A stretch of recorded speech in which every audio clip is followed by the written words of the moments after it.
ಈಗ ನಾಗಿಣಿಯ ಕಣ್ಣು ನಿಮ್ಮ ಅಣ್ಣನ ಮೇಲೆ ಬಿದ್ದಿದೆ. ತುಂಬ ಸಂತೋಷ ಅಮೃತ. ನೀನು ಹೋಗೋಕ್ಕಾಗಲ್ಲ ಅಂತ ಹೇಳಿದಾಗ ನನ್ನ ಕೈಕಾಲೇ ಆಡಲಿಲ್ಲ. ಈಗ ನೀನು ಹೋಗ್ತೀನಿ ಅಂತ ಹೇಳ್ದಿಲ್ಲ, ಈಗ ನನ್ನ ಟೆನ್ಷನ್ ಎಲ್ಲ ಕಡಿಮೆ ಆಯಿತು. ಅಲ್ಲ, ನೀನು ಇದ್ದಕ್ಕಿದ್ದಾಗ ಮನಸ್ಸು ಬದಲಾಯಿಸಿರೋದನ್ನ ನೋಡಿದ್ರೆ ನನಗೆ ಯಾಕೋ ಅನುಮಾನ. ನಿಜಕ್ಕೂ ನೀನು ವಿಷ್ಣುವ್ರ ಹತ್ರ ಅಪಾಲಜಿ ಕೇಳಕ್ಕೆ ಹೋಗ್ತಾ ಇದೆಯೋ ಅಥವಾ ಬೇರೆ ಏನಾದರೂ ಉದ್ದೇಶ ಇಟ್ಕೊಂಡು ಹೋಗ್ತಾ ಇದೆಯೋ ಅಂತ.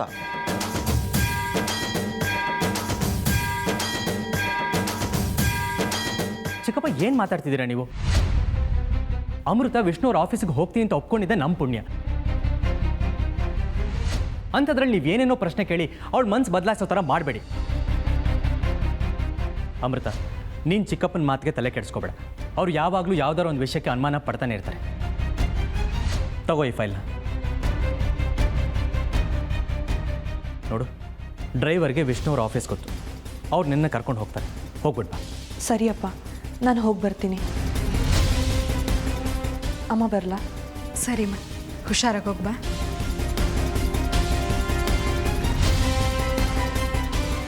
ಅಮೃತ,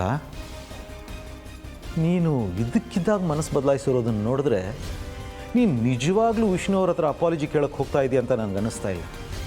ಯಾಕಂದರೆ ಇದಕ್ಕೂ ಮುಂಚೆ ನಿನಗೂ ವಿಷ್ಣುಗೂ ಪರಿಚಯ ಇತ್ತು ಅನ್ನೋದು ನನಗೆ 100% ಗ್ಯಾರಂಟಿ ಆಗಿದೆ.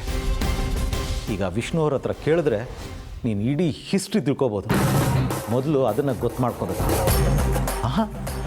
ಅದಕ್ಕೂ ಮುಂಚೆ ನಾನು ಫಿಕ್ಸ್ ಮಾಡಿರೋ CC ಕ್ಯಾಮ್ರಾ ರೆಕಾರ್ಡಿಂಗ್ ಕೈಗೆ ಸಿಕ್ಕಿದ್ರೆ ನೀನು ಪ್ರೂಫ್ ಸಮೇತ ಸಿಕ್ಕಾಕೋತೀಯ. ಅಮೃತ, ಇಷ್ಟರಲ್ಲೇ ನೀನು ಮುಖವಾಡ ಕಳಚಿ ಮನೆಯಿಂದ ಓಡಿಸ್ತೀನಿ, ನೋಡ್ತಾ ಇರು.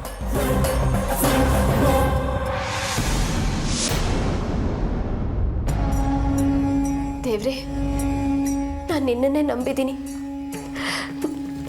ನನ್ನ ಮುತ್ತೈದೆ ಭಾಗ್ಯನ ನೀನೇ ಕಾಪಾಡಬೇಕು. ಇವ್ರಿಗೇನು ಆಗದೆ ಇರೋ ಹಾಗೆ ನೀನೇ ನೋಡ್ಕೋಬೇಕಪ್ಪ. ನಾನು ಎಷ್ಟು ಹೇಳಿದ್ರು ಹೋಗೋದು ಬೇಡ ಅಂತ ಇವ್ರು ಹಠ ಮಾಡಿ ಇವತ್ತು ಹೊರಗಡೆ ಹೋಗಿದ್ದಾರೆ. ಶಾಸ್ತ್ರಿಗಳು ಇವ್ರ ಜೀವಕ್ಕೆ ಅಪಾಯ ಇದೆ ಅಂತ ಹೇಳ್ದಾಗ್ಲಿಂದ ನಂಗೆ ತುಂಬ ಭಯ ಆಗ್ತಾ ಇದೆ.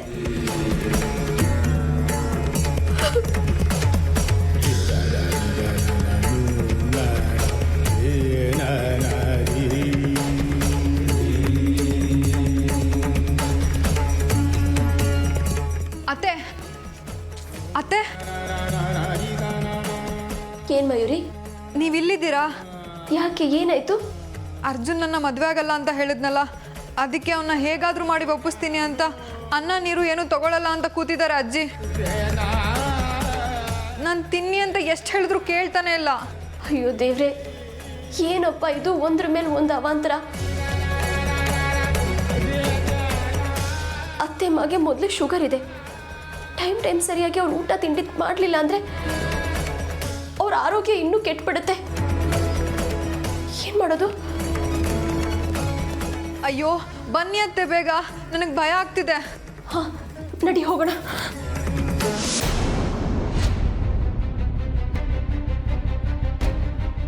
ಓ ಶಿಟ್, ವಿಕ್ರಮ್ ಸರ್ ಫೋನ್ ಮಾಡಿದ್ದಾರೆ. ನೋಡ್ಕೊಂಡೇ ಇಲ್ಲ. ಓ, ಆವಾಗಲೇ ಯಾವುದೋ ಮೂಡಲ್ಲಿದ್ದೆ, ಆವಾಗ ಡಿಸ್ಕನೆಕ್ಟ್ ಮಾಡಿದೆ ಅನಿಸುತ್ತೆ. ಪಾಪ ಏನು ಅಂದ್ಕೊಂಡ್ರೋ ಏನೋ. ಯಾವತ್ತೂ ಫೋನ್ ಮಾಡದಿರೋರು ಇವತ್ತು ಮಾಡಿದ್ದಾರೆ ಅಂದರೆ ಏನೋ ಎಮರ್ಜೆನ್ಸಿನೇ ಇರಬೇಕು. ಮತ್ತೆ ಫೋನ್ ಮಾಡೋದು, ಮನೆಗೆ ಹೋಗೋದೇ ಒಳ್ಳೆಯದು. ಎಸ್, ಮನೆ ಹೋಗೇ ಭೇಟಿ ಮಾಡೋಣ. ಏನು ಅರ್ಜುನ್ ಇದು? ಯಾಕೋ ಹೀಗೆ ಮಾಡ್ತೀಯಾ? ನಾನೇನಮ್ಮ ಮಾಡಿದೆ? ಏನು ಮಾಡಿದೆ ಅಂತ ಕೇಳ್ತಾ ಇದೆಯಲ್ಲ ಅರ್ಜುನ್. ನೀನು ಅವ್ರ ಮಾತು ಕೇಳಲಿಲ್ಲ ಅಂತ ಅತ್ತೆಮ್ಮ ಊಟ ತಿಂಡಿ ನೀರು ಏನು ಬೇಡ ಅಂತ ಉಪವಾಸ ಕೂತ್ಕೊಂಡಿದ್ದಾರೆ. ಅದಕ್ಕೆ ನಾನೇನು ಮಾಡಲಿ? ನನ್ನ ವಿರುದ್ಧವಾಗಿ ನೀವು ತೀರ್ಮಾನ ಮಾಡಿದ್ರೆ ಅದಕ್ಕೆ ನಾನು ಒಪ್ಕೋಬೇಕಾ? ನೋ, ನಾನು ಒಪ್ಕೊಳ್ಳಲ್ಲ. ನೀನೇ ಹೋಗಿ ಅಜ್ಜಿಗೆ ಊಟ ಮಾಡೋದಕ್ಕೆ ಹೇಳು. ಈಗ ಅವ್ರು ಏನು ಹೇಳಿದ್ರು ಕೇಳಲ್ಲ ಕಣೋ, ನೀನೇ ಹೋಗಿ ಸಮಾಧಾನ ಮಾಡಬೇಕು. ನಾನು ಸಮಾಧಾನ ಮಾಡೋಕ್ಕೆ ಬಂದರೆ ಮತ್ತೆ ಅದೇ ಪ್ರಶ್ನೆ, ಅದೇ ಪ್ರಾಮಿಸು. ನನ್ನಿಂದ ಆಗಲ್ಲಮ್ಮ.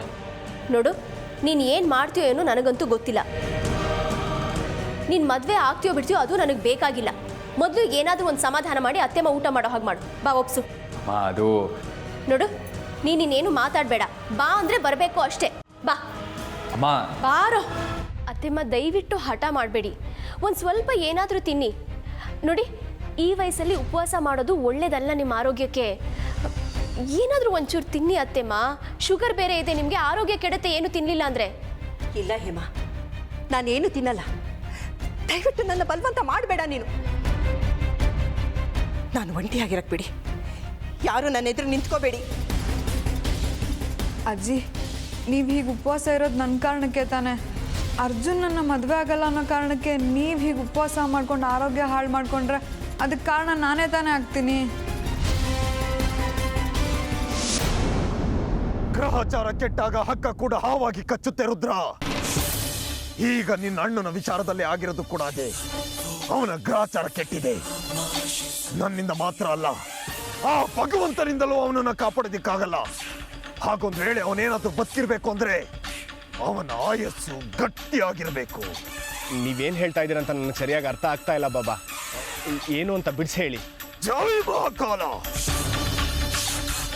ಅಲ್ಲಿ ನೋಡು ರುದ್ರ, ಎಲ್ಲ ನಿನ್ಗೆ ಅರ್ಥ ಆಗುತ್ತೆ. ಜೈ ಮಹಾಕಾಲ.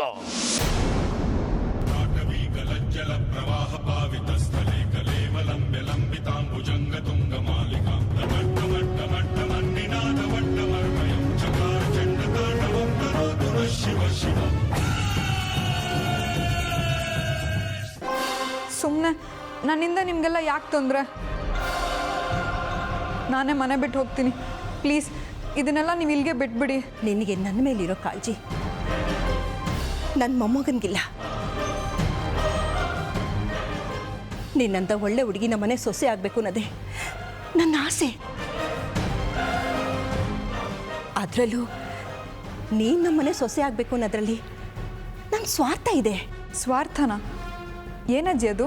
ನೋಡು, ಅದು ನಿನಗೆ ಬೇಡವಾದ ವಿಷಯ.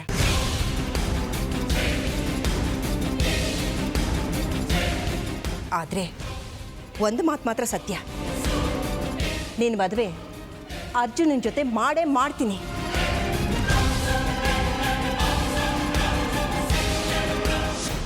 ರಾಜಿ, ಈಗ CC ಕ್ಯಾಮರಾದಲ್ಲಿರೋ ಮೆಮೊರಿ ಕಾರ್ಡ್ನ ತಗೊಳ್ಳೋಕ್ಕೆ ತುಂಬ ಒಳ್ಳೆ ಸಮಯ. ಆ ರೆಕಾರ್ಡಿಂಗ್ ಏನಾದರೂ ನಮ್ಮ ಕೈಗೆ ಸಿಕ್ಬಿಟ್ರೆ ಈ ಅಮೃತನ ಈ ಮನೆಯಿಂದ ಅಲ್ಲ, ಊರಿಂದನೇ ಓಡಿಸ್ಬಿಡ್ತೀನಿ. ನೋಡ್ತಾ ಇರು. ಹೌದು ರೀ, ಮೊದಲು ನಾವು ಆ ಕೆಲಸ ಮಾಡಬೇಕು. ನಾವು ಕಣ್ಣು ಹಾಕಿರೋ ಆಸ್ತಿಗೆ ಎಲ್ಲೋ ಇದ್ದೋಳು ಬಂದು ಒಡ್ತಿ ಆಗೋದಕ್ಕೆ ನೋಡ್ತಾ ಇದ್ದಾಳೆ. ಈ ಆಸ್ತಿನ ಹೊಡ್ಕೊಳ್ಬೇಕು ಅಂತ ನಾವು ಎಷ್ಟೋ ವರ್ಷದಿಂದ ತಪಸ್ ಮಾಡ್ತಾ ಇದೀವಿ. ಇವಳು ಬಂದು ಎಲ್ಲನೂ ಹಾಳು ಮಾಡ್ತಾ ಇದ್ದಾಳೆ. ಅಲ್ಲ ರಾಜಿ, ಅವಳಿಗೆ ಏನಾದರೂ ಮಾಟ ಮಂತ್ರ ಗೊತ್ತಿರ್ಬೋದು ಅಂತ ನನಗೆ ಅನುಮಾನ. ಯಾಕಂದರೆ ಅವಳ ಬಗ್ಗೆ ಎಷ್ಟೇ ತಿಳ್ಕೊಳ್ಳೋಕೆ ಪ್ರಯತ್ನ ಪಟ್ಟರು ನಮ್ಮ ಕೈಲಿ ಏನೂ ಆಗ್ತಾ ಇಲ್ಲ. ಹಾಂ, ನಿಮ್ಗೆ ಹೇಳೋದು ಮರ್ತೆ ನೋಡು, ನಿನ್ನೆ ರಾತ್ರಿ ಅವಳು ರೂಮಲ್ಲೇ ಇರಲಿಲ್ಲ.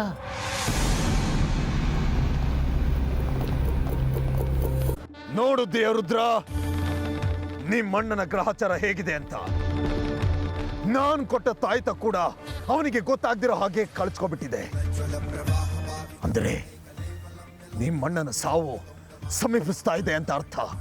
ಛೇ, ಅಣ್ಣನಿಗೆ ಎಷ್ಟು ಸಲ ಹೇಳಿದ್ದೀನಿ ನಾನು ತಾಯ್ತನ ಹುಷಾರಾಗಿ ನೋಡ್ಕೋ ಅಂತ.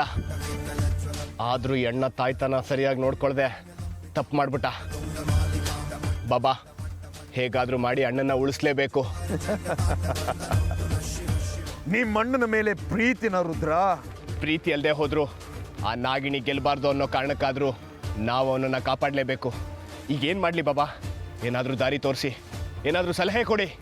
ಇಲ್ಲದೆ ಹೋದರೆ ನಾವೇ ಅಲ್ಲಿಗೆ ಹೋಗೋಣ ಬನ್ನಿ. ಆ ನಾಗಿಣಿ ಅಲ್ಲಿಗೆ ಬಂದ ತಕ್ಷಣ ಅವಳನ್ನು ಅಲ್ಲೇ ಮುಗಿಸ್ಬಿಡೋಣ. ಆಯ್ತು, ಹೋಗೋಣ. ಆದ್ರೆ ನಾವು ಅಲ್ಲಿಗೆ ಹೋಗೋಕ್ಕಿಂತ ಮುಂಚೆ ಆ ನಾಗಿಣಿ ಅಲ್ಲಿಗೆ ಬಂದು ನಿಮ್ಮ ಅಣ್ಣನ ಸಾಯಿಸಿದ್ರೆ ಏನ್ ಮಾಡ್ತೀಯ ರುದ್ರ?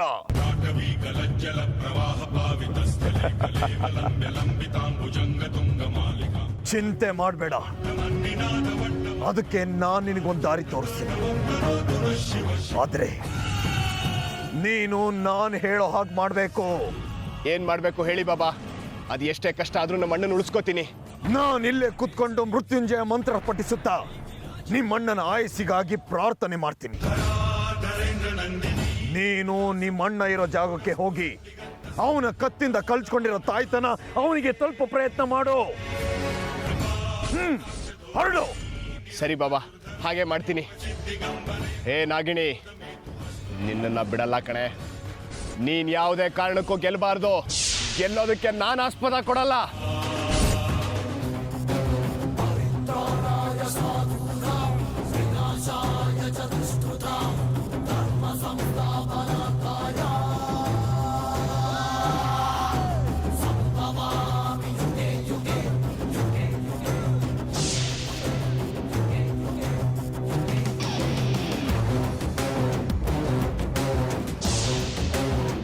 ಎಲ್ಲಿದ್ಯಾ ನೀನು?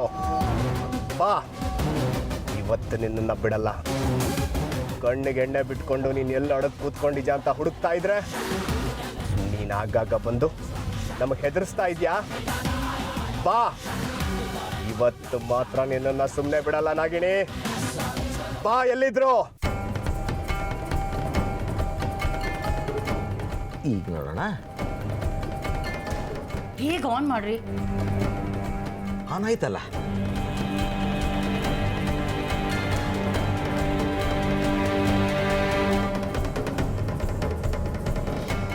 ಆನ್ ಆಯ್ತಲ್ಲ, ಬೇಗ ಪ್ಲೇ ಮಾಡಿ. ಹ್ಞೂ.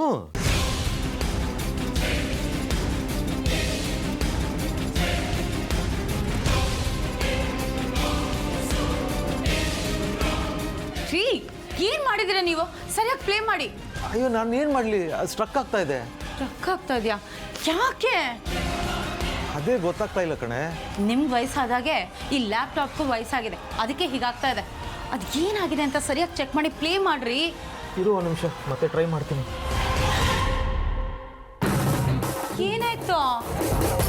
ಯಾಕೋ ಗೊತ್ತಾಗ್ತಾ ಇಲ್ಲ, ಸ್ಟ್ರಕ್ ಆಗ್ತಾ ಇದೆ, ಪ್ಲೇ ಆಗ್ತಾ ಇಲ್ಲ. ಈಗಲೇ ಹೀಗಾಗಬೇಕಾ?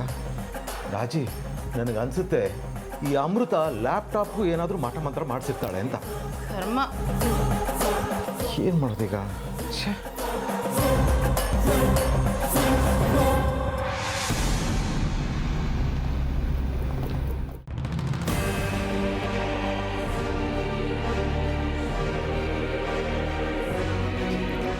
ಅರ್ಜುನ್ ಬಂದಿದ್ದಾನೆ. ಅವನು ಹೇಗಿದ್ರು ಇಂಜಿನಿಯರಿಂಗ್ ಮಾಡಿದ್ದಾನೆ. ಅವನ ಹತ್ರನೇ ಈ ಲ್ಯಾಪ್ಟಾಪ್ನ ಸರಿ ಮಾಡಿಸ್ಕೊಳ್ಳೋಣವಾ? ಕರೆಕ್ಟು, ನಡೀರಿ.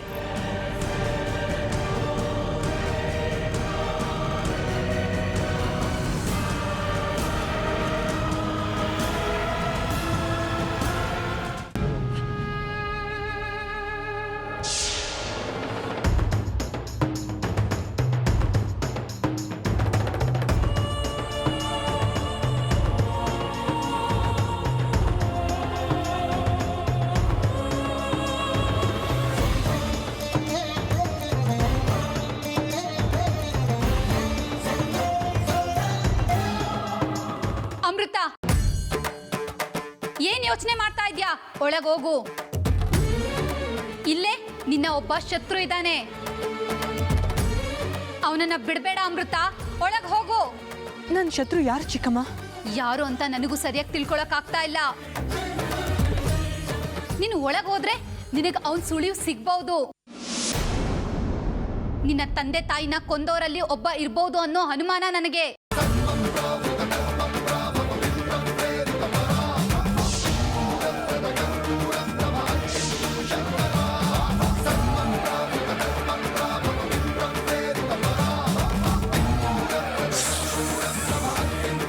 ಹೋಗು ಅಮೃತ, ತಡ ಮಾಡ್ಬೇಡ. ತಡ ಮಾಡಿದ್ರೆ ನಿನ್ ಶತ್ರು ತಪ್ಪಿಸ್ಕೊಳ್ತಾನೆ. ಹೋಗು. ಹೋಗ್ತೀನಿ ಚಿಕ್ಕಮ್ಮ, ಹೋಗ್ತೀನಿ. ನನ್ನ ತಂದೆ ತಾಯಿನ ಕೊಂದ ಆ ಶತ್ರುನ ನಾನು ಖಂಡಿತ ಬಿಡಲ್ಲ. ಇವತ್ತು ಅವನ್ ಬಲಿ ತಗೊಂಡೇ ತಗೋತೀನಿ.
ನೀನು ನೋಡಿ, ಇಲ್ಲಿ ನಡೆದಿದ್ದನ್ನ ನೋಡಿದ್ದನ್ನ ಯಾರ ಹತ್ರನೂ ಹೇಳಬೇಡಿ.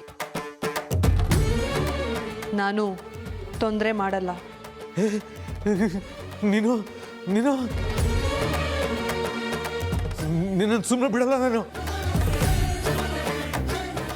ಸುಮ್ಮನೆ ಬಿಡ್ತೀನಿ ಅನ್ಕೊಂಡ್ಯಾ? ಕೆಟ್ಟುಳ ನೀನು. ನೀನು ಈ ಮನೇಲಿ ಇರೋದಕ್ಕೆ ಸಾಧ್ಯನೇ ಇಲ್ಲ. ಹೊರಗೆ ಹೋಗ್ಲೇಬೇಕು. ಮನೆಯಿಂದ ಹೊರಗೆ ಹಾಕ್ಸ್ತೀನಿ, ನೋಡ್ತಾ ಇರು. ರಾಜಿ, ರಾಜಿ,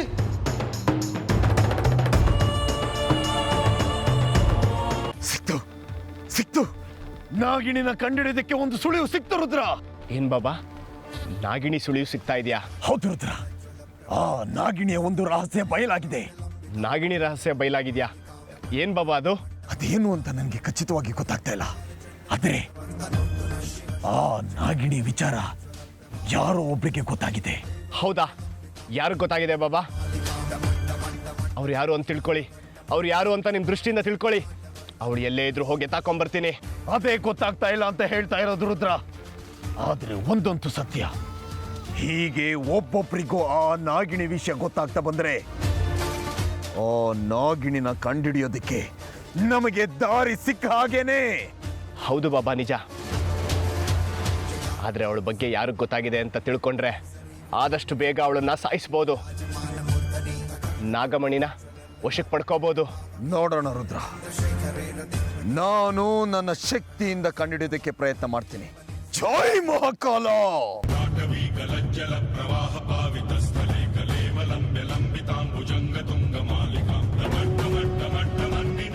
ರಾಜಿ, ರಾಜಿ, ಬೇಗ ಬಾ ಇಲ್ಲಿ. ನಿನಗೊಂದು ವಿಷಯ ಹೇಳಬೇಕು. ಏನಾಯ್ತ್ರಿ? ಅದು ಯಾಕೆ ಅಷ್ಟೊಂದು ಬಡ್ಬಡಿಸ್ತಾ ಇದ್ದೀರಾ? ಏನಾಯ್ತು ಅಂತ ಹೇಳಿ. ನಿನಗೆ ಒಂದು ವಿಚಾರ ಹೇಳಬೇಕು. ಏನು ವಿಷಯ? ಇವರು ಹೇಳ್ಬಿಡ್ತಾರ, ನಾನು ನಾಗಿಣಿ ಅನ್ನೋ ವಿಷಯ ಅವ್ರಿಗೆ ಗೊತ್ತಾಗ್ಬಿಟ್ರೆ ಆಮೇಲೆ ನಾನು ನನ್ನ ಗುರಿನ ತಲುಪೋದಾದ್ರೂ ಹೇಗೆ? ರಾಜಿ, ಈ ಅಮೃತ ಯಾರು ಗೊತ್ತಾ? ಯಾರು? ಯಾರವಳು? ಅವಳು ಸಾಮಾನ್ಯದವಳಲ್ಲ. ಅವಳು ಈಗಲಿಂದ ಈಗಲೇ ಮನೆಯಿಂದ ಹೊರಗೆ ಹೋಗ್ಬೇಕು. ಇಲ್ಲಾಂದ್ರೆ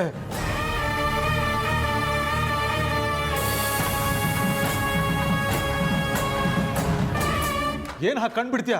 ನೀನು ಹಾಗೆ ನೋಡಿದ್ರೆ ನಾನು ಭಯ ಪಡ್ತೀನಿ ಅನ್ಕೊಂಡ್ಯಾ? ನಮ್ಮ ಅತ್ತಿಗೆ ಥರ ನಾನೇನು ಭಯ ಪಡಲ್ಲ. ನಾನು ಭಯ ಪಡಲ್ಲ. ನೀನು ಯಾರು ಅಂತ ಎಲ್ರಿಗೂ ಹೇಳ್ತೀನಿ ನಾನು. ಈ ರಾಜಿ, ಈ ಅಮೃತ ಇದ್ದಾಳಲ್ಲ ಇವಳು. ರೀ, ಆಗಿಂದ ಅವಳು ಇವಳು ಅಂತ ಹೇಳ್ತಾನೆ ಇದ್ದೀರಲ್ಲ, ಅದು ಏನು ವಿಷಯ ಅಂತ ಸರಿಯಾಗಿ ಹೇಳಿ. ಇರೋ ವಿಷಯ ಹೇಳೋದಕ್ಕೆ ಯಾಕೆ ಹೆದರಬೇಕು? ಹಾಂ, ಹೇಳ್ತೀನಿ. ಅದು ಈ ಅಮೃತ ಇದ್ದಾಳಲ್ಲ, ಇಲ್ಲ ನಾನು ಹೇಳಿದ್ರೆ ಇವಳು ನಂಬಲ್ಲ. ಅದರಲ್ಲೂ ಅಮೃತ ಮನುಷ್ಯಳಲ್ಲ, ಇಚ್ಛಾಧಾರಿ ನಾಗಿಣಿ ಅಂತ ಹೇಳಿದ್ರೆ ಖಂಡಿತ ನಂಬಲ್ಲ. ಅದಕ್ಕೆ ವಿಕ್ರಮ್ ಸರೋಜಾ ಇಬ್ರು ಬರೋವರೆಗೂ ವೆಯ್ಟ್ ಮಾಡಿ ಆಮೇಲೆ ಅವ್ರು ಬಂದ ಮೇಲೆ ಎಲ್ಲರ ಮುಂದೆ ಹೇಳ್ತೀನಿ. ಹಾಂ, ಅದೇ ಸರಿ. ರೀ, ಅದೇನಂತ ಬೇಗ ಹೇಳ್ರಿ.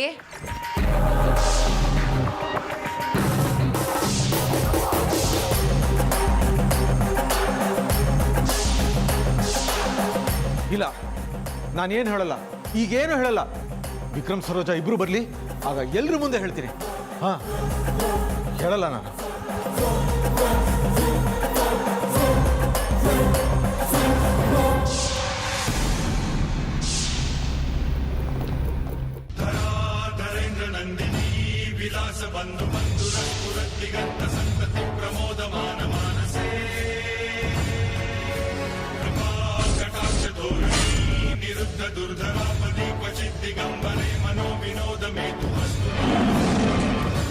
ಅನಾಹುತ ಆಗ್ತಾ ಇದೆ. ಪಾಪಿಗಳು ಅಮೃತನ ಕಂಡಿಡ್ದ್ಬಿಡ್ತಾರೆ. ಇವ್ರಿಗೆ ಅಮೃತನ ಸುಳಿವು ಸಿಕ್ಬಿಟ್ರೆ? ಇಲ್ಲ, ಅಮೃತಗೇನೂ ಆಗ್ಬಾರ್ದು. ಅವಳಿಗೆ ನಾನು ತಕ್ಷಣ ಎಚ್ಚರಿಕೆ ಕೊಡಬೇಕು.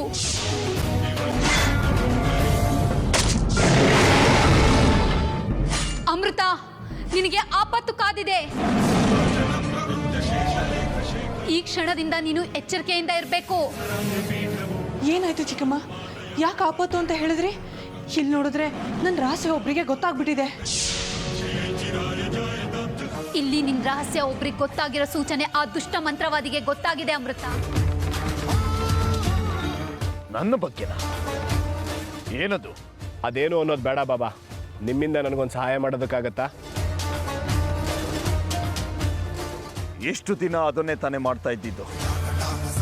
ಹೇಳು, ನನ್ನಿಂದ ಏನಾಗಬೇಕು ಅಂತ. ನಿಮಗೆ ಬೇರೆ ಯಾರಾದರೂ ಒಳ್ಳೆ ಸಿದ್ಧಿ ಪುರುಷರು ಅಂದರೆ ನಿಮಗಿಂತ ಹೆಚ್ಚು ಮಂತ್ರತಂತ್ರಗಳನ್ನ ತಿಳಿದಿರೋ ಮಂತ್ರವಾದಿ ಗೊತ್ತಿದ್ರೆ ಹೇಳಿ ಬಾಬಾ. ಅವರೆಲ್ಲೇ ಇದ್ರೂ ಹೋಗಿ ಅವ್ರನ್ನ ಕಂಡು ನಾಗಿಣಿನ ಕಂಡುಹಿಡಿಯೋದಕ್ಕೆ ಅವ್ರ ಸಹಾಯ ಬೇಡ್ತೀನಿ. ಜೈ ಮಹಾಕಾಲ! ಹೇ ರುದ್ರ, ಎಷ್ಟು ಧೈರ್ಯ ಇದ್ರೆ ನೀನು ನನ್ನ ಎದುರುಗಡೆ ನಿಂತ್ಕೊಂಡು ನನ್ಕಿನ್ನ ಹೆಚ್ಚು ಮಂತ್ರ ತಂತ್ರಗಳನ್ನ ತಿಳ್ಕೊಂಡಿರೋರ ಬಗ್ಗೆ ತಿಳಿಸು ಅಂತ ಕೇಳ್ತಾ ಇದೀಯಾ? ನನ್ನಷ್ಟು ಮಂತ್ರ ತಂತ್ರಗಳನ್ನ ತಿಳ್ಕೊಂಡಿರೋರು ಈ ಭೂಮಿ ಮೇಲೆ ಹುಡುಕಿದ್ರೆ ನಿನಗೆ ಸಿಗೋದು ಕೇವಲ ಬೆರಳಿನಿಕೆ ಅಷ್ಟು ಮಾತ್ರ. ನನಗಿಂತ ಹೆಚ್ಚು ತಿಳಿದವರು ನೀನು ಎಷ್ಟೇ ಹುಡುಕಿದ್ರು ನಿನಗೆ ಸಿಗೋದಿಲ್ಲ. ಬಾಬಾ, ನೀವು ಒಳ್ಳೆ ಮಂತ್ರವಾದಿನೇ, ಹೆಚ್ಚು ಶಕ್ತಿನೂ ಇದೆ, ಹಲವಾರು ಸಿದ್ಧಿಗಳನ್ನೂ ಪಡ್ಕೊಂಡಿದ್ದೀರಾ. ಆದರೆ ಏನು ಪ್ರಯೋಜನ ಬಾಬಾ? ನಿಮಗೆ ವಯಸ್ಸಾದಾಗೆ ನಿಮ್ಮ ಎಲ್ಲ ಶಕ್ತಿಗಳಿಗೂ ವಯಸ್ಸಾಯಿತು ಅನ್ನಿಸ್ತಾ ಇದೆ. ಅದಕ್ಕೆ ಆ ನಾಗಿಣಿನ ಇಷ್ಟು ದಿನ ಪ್ರಯತ್ನ ಮಾಡಿದ್ರು ನೀವು ಹಿಡಿಯೋದಕ್ಕಾಗಲಿಲ್ಲ. ಹಿಡಿಯೋದಿರಲಿ, ಅವಳು ಎಲ್ಲಿದ್ದಾಳೆ ಅಂತನೋ ಪತ್ತೆ ಮಾಡೋದಕ್ಕಾಗಲಿಲ್ಲ.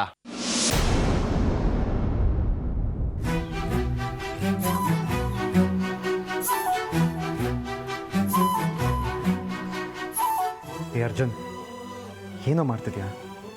ನೀನು ಮಾಡ್ತಿರೋದು ನಿನಗೆ ಸರಿ ಕಾಣಿಸ್ತಿದ್ಯಾ? ಬ್ರದರ್, ಏನು ಮಾಡಿದೆ ಅಂತ ಹೀಗೆ ಮಾತಾಡ್ತಾ ಇದೆಯಾ? ಇನ್ನು ಏನಾಯ್ತು ಅಂತ ಬೇರೆ ಕೇಳ್ತಿದ್ಯಲ್ಲೋ? ಅಜ್ಜಿ ಊಟ ಬಿಟ್ಟು ಉಪವಾಸ ಕೂತಿರೋದು ನಿನ್ಗೇನೋ ಅಲ್ವಾ? ನೀನೀಗ ಅಜ್ಜಿ ಮಾತನ್ನ ಕೇಳಿದಿದ್ರೆ ಅವರಿಗೆ ಅನ್ನ ನೀರು ಬಿಟ್ಟು ಕುತ್ಕೋತಿದ್ರ? ನೋಡು ಅರ್ಜುನ್, ಅಜ್ಜಿಗೇನಾದ್ರು ಹೆಚ್ಚು ಕಮ್ಮಿ ಆಗೋದಕ್ಕೆ ಮುಂಚೆ ಒಂದು ಆ ಮಯೂರಿನ ನೀನು ಮದುವೆ ಆಗೋದಕ್ಕೆ ಒಪ್ಕೊ.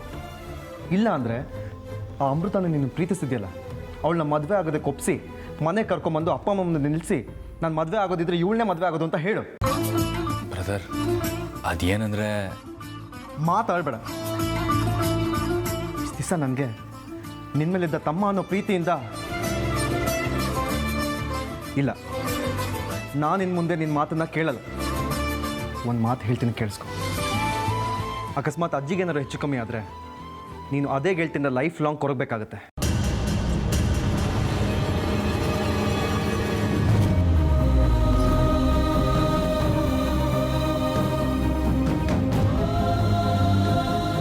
ನೋಡಿದ್ರ ಅಮೃತ ಅವರೇ, ನನ್ನ ಲವ್ಗೆ ಸಪೋರ್ಟ್ ಮಾಡ್ತಿದ್ದ ನಮ್ಮ ಅಣ್ಣನೇ ಹೇಗೆ ಮಾತಾಡ್ಬೋದ ಅಂತ.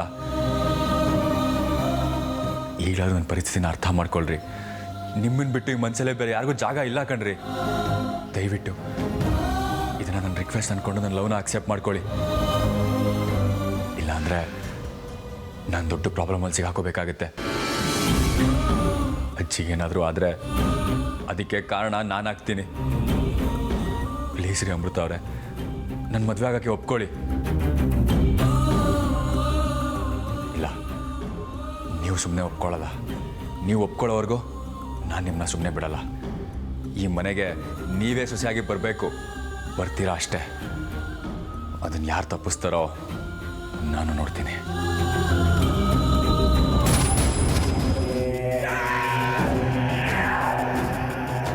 ಇಷ್ಟು ದಿನ ನಿಮ್ಮನ್ನು ಮಹಾನ್ ವ್ಯಕ್ತಿ ಅಂದ್ಕೊಂಡು, ನಾಗಮಣಿಗೋಸ್ಕರ ಇಷ್ಟು ವರ್ಷ ನಿಮ್ಮನ್ನೇ ನಂಬ್ಕೊಂಡು ನನ್ನ ಸಮಯ ನಾನೇ ಹಾಳು ಮಾಡ್ಕೊಂಡ್ಬಿಟ್ಟೆ. ಇನ್ನು ನಿಮ್ಮನ್ನು ನಂಬಿ ಏನು ಪ್ರಯೋಜನ ಇಲ್ಲ. ರುದ್ರ, ಮಾತಿನ ಮೇಲೆ ನಿಗಾ ಇರಲಿ. ನನ್ನ ತಾಳ್ಮೆನ ಪರೀಕ್ಷೆ ಮಾಡ್ತಾ ಇದೀಯ ನೀನು. ನಾಲ್ಗೆ ಇದೆ ಅಂತ ಬಾಯಿಗೆ ಬಂದಂಗೆ ಹೋದ್ರಬೇಡ. ನನಗೆ ನನ್ನ ಮಂತ್ರ ತಂತ್ರ ಶಕ್ತಿಗಳಿಗೆ ವಯಸ್ಸಾಯ್ತು ಅಂತ ಹೇಳ್ತಾ ಇದೀಯಾ? ಹೇ ಮೂರ್ಖ, ವಯಸ್ಸಾಗೋದು ಮಣ್ಣಲ್ಲಿ ಮಣ್ಣಾಗೋಗೋ ಈ ದೇಹಕ್ಕೆ ಮಾತ್ರ. ನಾನ್ ಕಲ್ತಿರೋ ಮಂತ್ರ ತಂತ್ರ ಸಿದ್ಧಿಗಳಿಗಲ್ಲ. ವಿದ್ಯೆಗೆ ಆಯಸ್ಸಿಲ್ಲ, ಅದು ಚಿರಂಜೀವಿ. 25 ವರ್ಷಗಳ ಕಾಲ ಹಿಮಾಲಯದ ತಪ್ಪಲಲ್ಲಿ ಹಿಮದ ಮಧ್ಯೆ ಕೂತು ತಪಸ್ಸು ಮಾಡಿ ಕಾಲ ಭೈರವನಿಂದ ಸಿದ್ಧಿಗಳನ್ನ ಪಡ್ಕೊಂಡವನು ನಾನು. ಅಂಥದ್ರಲ್ಲಿ ನನ್ನ ಸಿದ್ಧಿಗಳಿಗೆ ವಯಸ್ಸಾಯ್ತು ಅಂತ ಹೇಳ್ತೀಯ? ಜೈ ಮಹಾಕಾಲ ರುದ್ರ!